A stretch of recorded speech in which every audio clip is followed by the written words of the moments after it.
State institute of education ടെക്നോളജിയുടെ ഗണിത അധ്യയന വീഡിയോയിലേക്ക് ഏവർക്കും സ്വാഗതം. ഇന്നിവിടെ നാം ചർച്ച ചെയ്യുന്ന വിഷയം ഒരു കുട്ടി ആർജിക്കേണ്ട അടിസ്ഥാന ഗണിത ശേഷിയാണ് സങ്കലനം.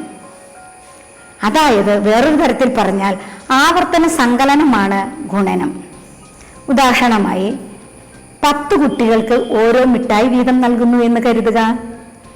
ഒന്നാമത്തെ കുട്ടിക്ക് 1, അടുത്ത കുട്ടിക്ക് 1, അങ്ങനെ 1+1+1, അങ്ങനെ 10 കുട്ടികൾക്കും ഓരോ മിഠായി വീതം നൽകിയാൽ ആകെ എത്ര മിഠായി വേണ്ടി വരും?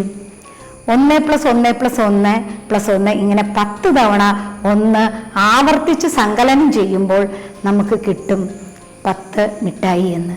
ഒരു കുട്ടിക്ക് 5 വീതം മിഠായികളാണ് നൽകുന്നതെങ്കിലോ 5 + 5 + 5 10 തവണ ആവർത്തിച്ച് സങ്കലനം ചെയ്യുമ്പോൾ നമുക്ക് കിട്ടുന്നതാണ് 10 × 5 = 50 എന്നത്.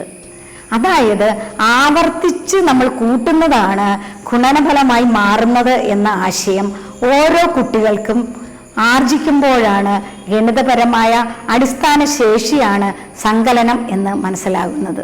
ഈ വീഡിയോ നിങ്ങൾക്ക് ഏറെ ഉപകാരപ്രദമായി എന്ന് കരുതുന്നു. മറ്റൊരു വീഡിയോയുമായി വീണ്ടും കാണാം. ബൈ.